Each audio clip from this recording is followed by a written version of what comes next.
Retour dans la semaine de l'écho. On poursuit cette émission spéciale sur le duel François Fillon-Alain Juppé. On va aborder dans cette deuxième partie la question des impôts, du chômage et du marché du travail. Alors sur les impôts, les deux finalistes sont proches. Suppression de l'ISF, baisse des charges des entreprises, mais de manière plus conséquente pour François Fillon. Hausse de la TVA. Alors sur ce point aussi, François Fillon, il va plus fort que son concurrent puisqu'il propose un relèvement de 2 points contre 1 point seulement pour Alain Juppé. On va les entendre et je suis toujours avec Philippe Aghion et Jean-Marc Daniel. On écoute nos deux finalistes sur ces questions et on en débat. On ne peut pas dire qu'on va baisser tous les impôts alors qu'on a besoin de pratiquer un choc fiscal sur les entreprises avec la baisse des charges et sur la fiscalité du capital pour reprendre le contrôle de notre économie. Il suffit d'aller faire un petit tour à Bruxelles, à Genève ou plus loin et y trouver des Français qui ont été conduits à quitter la France à cause d'une fiscalité sur les revenus de l'épargne qui est confiscatoire. Si cet argent revient en France, s'il finance nos start-up, s'il finance nos PME qui ont besoin de capitaux de croissance, eh bien ce sera créateur d'emplois et tout le monde en bénéficiera. Jean-Marc Daniel, 50 milliards d'euros de baisse de charges, hein, c'est pour François Fillon. Alain Juppé, c'est plutôt autour de 20 milliards sur les baisses de prélèvements obligatoires et une hausse de la TVA, 1 point, voire 2 points pour François Fillon. Alors que pensez-vous de cette politique fiscale ? Et je pense que donc il y a le retour de vieille lune, c'est-à-dire la TVA sociale, la substitution de la TVA aux cotisations sociales. C'est une idée qui est ancienne. Il y a eu rapport sur rapport. La TVA qui a déjà été alourdie par la gauche. Alors par elle a déjà été alourdie par la gauche. Elle avait été votée. Là, il y a une forme de cohérence intellectuelle chez François Fillon. Elle avait été votée quand il était Premier ministre et c'est François Hollande qui l'a supprimée avant de repartir en arrière et de remettre en place une forme de TVA sociale pour financer le pacte de responsabilité. C'est un impôt efficace, mais évidemment, tout le monde le paye. Donc, il y a deux éléments qui jouent. Le discours ambiant, c'est de dire tout le monde n'arrête pas de dire qu'il faut retrouver une forme d'inflation, une forme de boucle prix-salaire, et donc c'est une façon de réamorcer la pompe de l'inflation. Je pense que ce n'est pas un bon argument. Le deuxième élément, c'est que ce que ne mesurent pas véritablement les gens qui sont favorables à la TVA sociale, c'est que la TVA n'est pas payée de façon aussi uniforme et aussi évidente qu'on le dit. Il y a tout un tas de revenus qui sont indexés sur les prix, et donc en cas de hausse de la TVA, la hausse des prix va se répercuter sur ceux dont les revenus ne sont pas indexés, mais en revanche vont y échapper ceux dont les revenus sont indexés. De même, on essaie de favoriser... C'est pas si efficace que ça. Voilà, les emplois peu qualifiés, sauf que le SMIC est indexé sur l'indice des prix, et donc si on augmente la TVA, d'une certaine façon, il va y avoir une hausse du SMIC, même si on peut jouer effectivement sur l'indice des prix qu'on va utiliser comme référence. Je crois que fondamentalement, derrière tout ça, chez Fillon comme chez Alain Juppé, il l'a dit sur l'ISF, puisqu'il a aussi un retour à Canossa, lui, c'est-à-dire qu'il a été l'homme qui, en 1995, a alourdi l'ISF, et depuis, il n'arrête pas de dire que ça avait été une erreur. Donc il y a cette idée que fondamentalement, ce qu'il faut alléger, c'est l'impôt sur le capital et l'impôt sur les entreprises, quitte à faire payer davantage les ménages. Mais rien sur les ménages, pratiquement. C'est tout de même très étonnant. Oui, vu qu'il y a eu 50 milliards d'euros de hausse d'impôts sur les ménages depuis 4-5 ans. Oui, et je crois que ça correspond... Alors, cette idée qu'on va tout faire sur les entreprises, ça correspond à cette logique, à cette dynamique, pour qu'il y ait des employés, qu'il y ait des employeurs.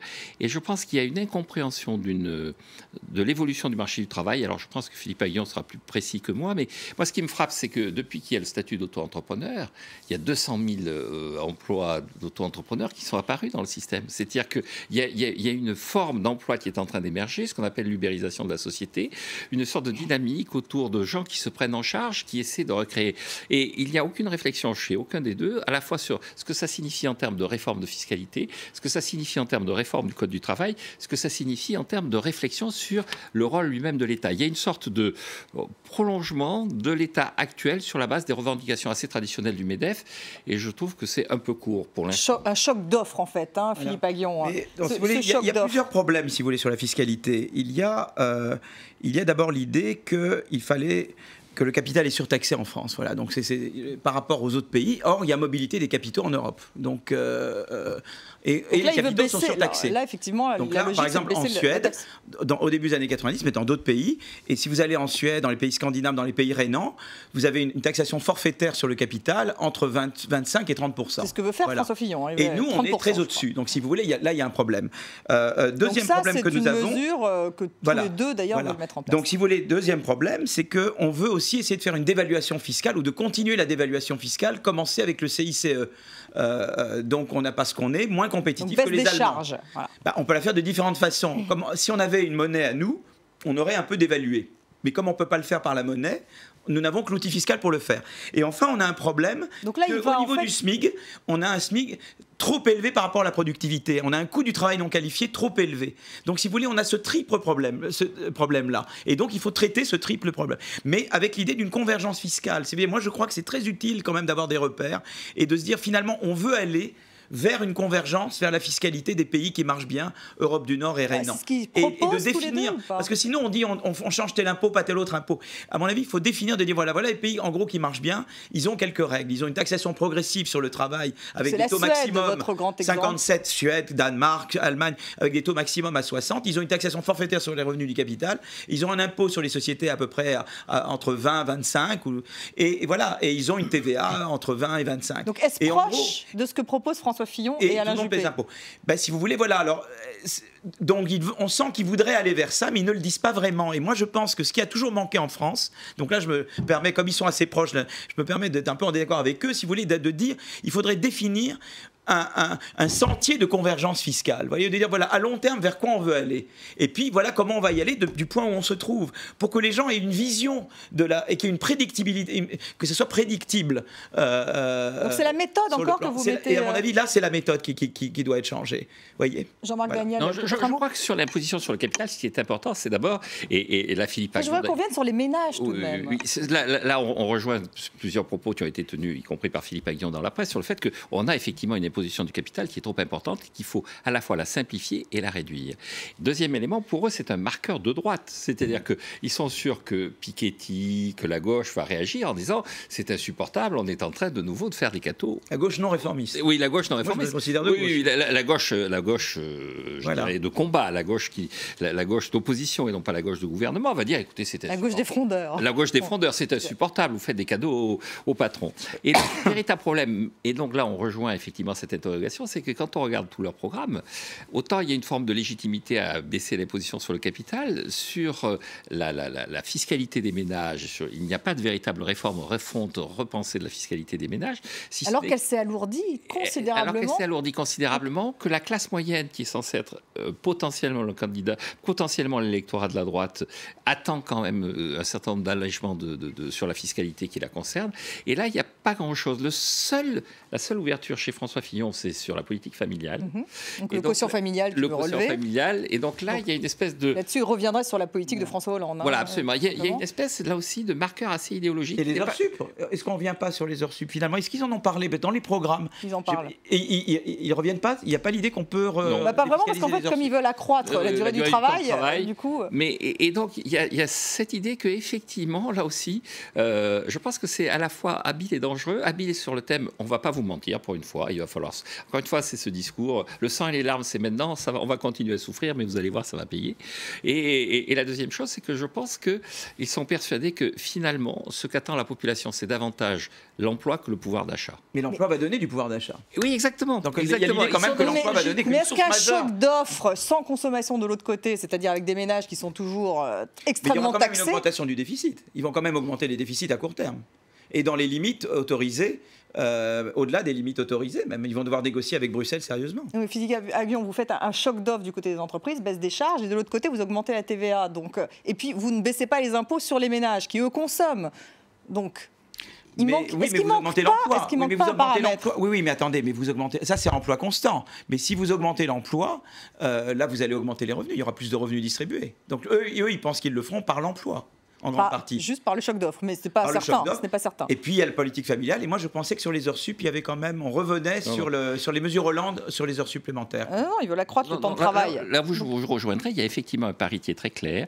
En plus, le taux d'utilisation des capacités de production à l'heure actuelle est arrivé à son équilibre. Donc les entreprises vont devoir réinvestir. Et toute la logique de programme aussi bien de Juppé que de Fillon, c'est de dire on va faire porter tout vers les entreprises parce qu'on va comme ça réduire le chômage. Il est absurde et aberrant que nous ayons 9,5 4,7% de taux de chômage, avec un taux de chômage qui se stabilise, malgré les bons chiffres de cette semaine en termes de taux de chômage. Il y a une sorte de stabilisation, alors que les pays autour de nous sont à 5% de taux de chômage. Donc, il faut tout faire porter sur les entreprises, et à partir de ce moment-là, il y a une dynamique positive où le pouvoir d'achat sera porté. À condition que cette dynamique positive soit aussi psychologique, que les entreprises aient envie. Les pays qui ont réformé. Donc les entreprises aient envie d'embaucher aussi, les taux d'intérêt risquent d'augmenter. Donc, enfin, je veux dire, c'est pas totalement comptable tout ça. Sur le contrat de travail, un mot, Philippe Aghion. Donc là, tous les deux veulent effectivement plus de flexibilité du temps de travail. Alors, on revient totalement sur les 35 heures. Qu'en pensez-vous? Alors, ça serait plus de limite légale, tout au niveau de l'entreprise.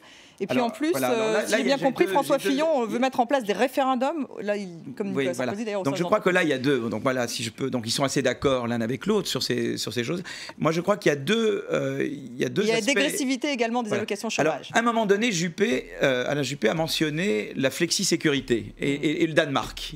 Vous savez, dans le débat, il a dit le Danemark, c'est bien. Oui. Ça, j'ai trouvé que ça très intéressant. Mais malheureusement, il n'a pas développé. C'est vos grands modèles. Donc, vous voyez, je ne suis pas toujours pour la Suède sur le contrat de travail. Sauf qu'il y a l'aspect sécurité en Suède qui n'est pas forcément. Et dans le rapport Attali, nous avions une idée qui était une belle idée, c'est le contrat d'évolution. C'est-à-dire de dire, eh bien, il faut qu'un individu, qu'il soit employé ou en formation, il est toujours en contrat avec quelqu'un et il a une progression de carrière. Et c'était l'idée du contrat d'évolution. Moi, je trouve que c'est une très belle idée. Et à mon avis, elle permet justement, quand vous parliez de l'économie digitale, etc., ça permet de mettre tout le monde, en fait. Tout le monde doit avoir les droits, doit avoir les allocations. Ça ne figure pas du tout dans aucun des deux programmes. Et ça figure ni l'un ni l'autre. Et moi, je pense que c'est ça qui manque. Ça manque aussi dans la loi El Khomri. Il y avait juste une ligne sur le compte personnel d'activité. Et je pense que c'est la grande chose qui manque chez tout le monde. C'est-à-dire de dire, il faut introduire l'idée du contrat d'évolution.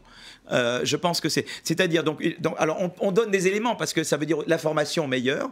Sur la formation, il y a eu quelques éléments, mais on n'a pas été dans le fond du problème parce qu'en Allemagne, ce que vous avez, c'est des chèques formation et les individus choisissent eux-mêmes entre les prestataires de formation qui se font la concurrence où il y a une bonne information et personne n'a été vraiment très précis sur quel système de formation et à quel point ils allaient remettre en cause le système actuel. Et l'autre, c'est l'indemnisation généreuse du chômage. Parce que moi, je pense que quelqu'un qui se retrouve au chômage, qui cherche sérieusement un emploi et qui suit une formation, il n'y a pas une raison, il ne faut pas le punir en faisant une dégressivité des allocations quand il est chômage. Vous répondez, Jean-Marc Daniel, vous concluez? Oui.